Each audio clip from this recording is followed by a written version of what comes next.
OpenClaw is a security nightmare. I don't know about you, but for me personally, giving AI unrestricted control of my computer is frightening. But today in this video, I'm going to be showing you guys how to fix that. I'll show you guys how to run Clawdbot without giving it access to any of your API keys or personal files. And the best part is, this method is 10 times easier than adding skills. So even if you have no technical background, you should find this really easy to set up. So without any further ado, let's jump in and get started. Alright, now if you're here for just the tutorial, you can skip ahead a couple of minutes using the timestamps below. However, before we actually start, I just want to give you guys an overview of what exactly we're trying to do, how this approach works, and why this is a good approach. So traditionally, when you run OpenClaw, when you run Clawdbot, it basically runs on your local computer. It has access to pretty much everything on your computer. So all the files, you're also storing all your API keys in here, and you can give it access to, read your emails, send emails, all that kind of stuff. Now, the main problem with this is security. Let's say you have an incoming email, you have a new email message, it comes in, your Clawdbot reads the email. Let's say the email asks it to give the hacker all your API keys, for example, right? The hacker can somehow convince OpenClaw to send them all the API keys. So it's just going to go inside,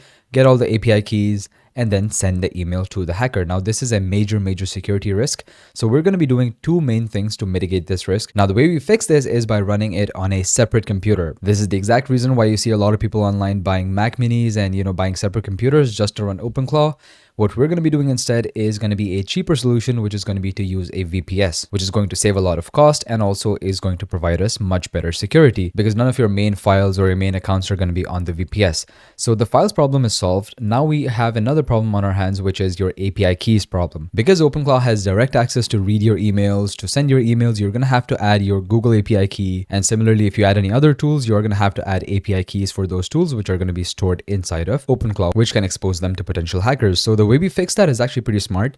We're going to be using something called Zapier and Zapier MCP servers. So let me explain how this works. What we need is basically a Zapier MCP server. So we're going to go to Zapier. We're going to ask it for an MCP server, and this is what it's going to give us. Okay. So I'm just going to move it here.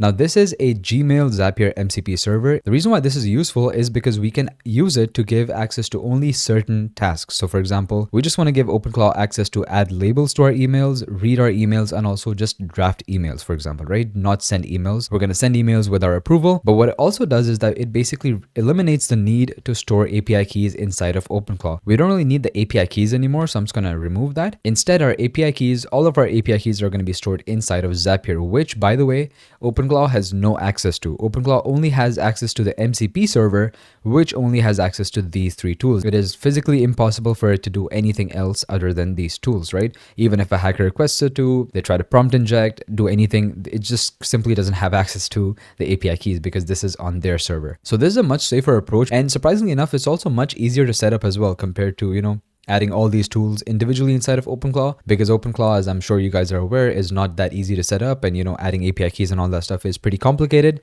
Zapier, on the other hand, is super easy to set up. So that's how this works. Without any further ado, let's jump in and I'll show you guys how to set this up. All right, first things first, I'm using Hostinger for the VPS. Hostinger is one of the most reliable and cheapest options out there if you want to get your VPS. I have a full tutorial out on how to set up OpenClaw on a VPS from Hostinger. You can check that out using the link in the description, and also use my affiliate code NAFE3D at checkout to get an additional 20% off. All right, so once you have OpenClaw up and running on your computer, all you need to do is just go to zapier.com/MCP. You're going to find a link to this in the description below. But once you're on this page, just click start building, and that's going to take you to your MCP servers. Now, I already do have an MCP server set up, but I'm going to show you guys how exactly you can set yours up. Just click new MCP server, and then you can select whichever client you're using. So in our case, we're using OpenClaw, but again, you can use Zapier MCP servers with pretty much any code editor or pretty much any AI platform that you can think of.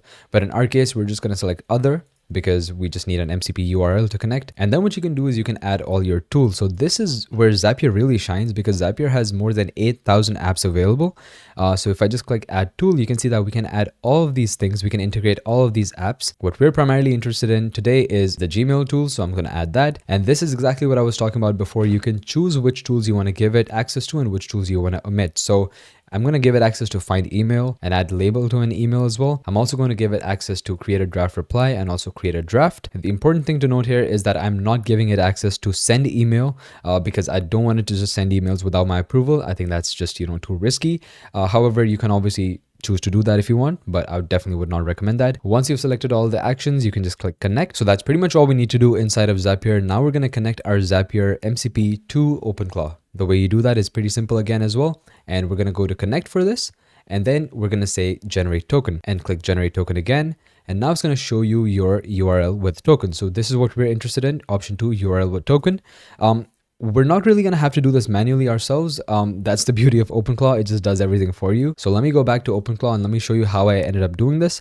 All I did was, are you able to connect to Zapier MCP? Do note that I enabled a tool which is called MC Porter when I was setting up OpenClaw. If you don't have this tool enabled, all you need to do is go to skills and then search for MC Porter. MCP Porter, whatever that's called. There should be an option here that says enable, but assuming that that is done, all you need to do is just ask it, are you able to connect to Zapier MCP? And then it's going to make sure that all the tools and everything is available. And yes, it is. It just tells you that, yes, I can connect to Zapier MCP. Let me check what MCP servers are currently configured, all that stuff.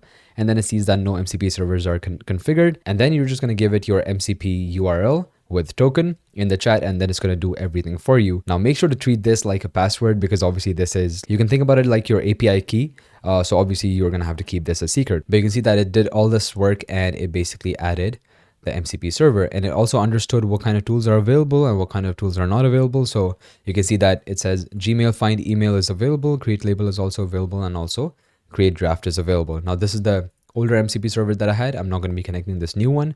I just want to show you guys how this works. But once that is done, all you need to do is just tell it what you want to do, and it should do everything by itself. So what I said was, whenever I get a new email, I want you to triage automatically, add a label, and surface actionable emails with draft responses for my approval. Do this every 3 minutes. Now, obviously 3 minutes is quite a bit. I was doing this just to test it, but you should probably do this once every 24 hours or once every 12 hours, because obviously this is going to eat up quite a bit of credits. So obviously I want you to use this with caution, but you can see that it set up a cron automation, and now everything was done by itself. I really didn't have to do anything. Trust me, guys, this is super, super simple. And then it told me that the email bot is working. It's checking my email every 3 minutes. And if I open my Telegram, you can see that it successfully completed the task, and it gave me, I just sent myself a random email just to, test this. And you can see that it highlights the issue and it tells me the actions that it did. So it created a label. It also applied the appropriate label to the email, and then it created a draft response and everything. And it basically sent me a summary of everything that it did. And if I go to my Gmail, you can see that the email draft is right here. So this is how easy it is to set up, and it works really, really well. To be honest with you guys, when I heard of Clawdbot initially, or OpenClaw, whatever you want to call it, I thought it was just hype, and I thought it was just another AI tool. But having tried it and having spent some time with it, I genuinely think it's here to stay. And because it's open source, with time it's going to become easier and easier to set up, lowering the barrier to entry, and also more and more people are going to work on it and add more automations. So just stay tuned for this and be sure to keep an eye on this tool. With that being said, I really hope you guys enjoyed this. I really hope you guys learned something new. If you have any suggestions for what you want to learn next, be sure to let me know in the comments below, and I'll be sure to make more videos for you guys as soon as possible. With that being said, I'll see you guys in the next one. Goodbye.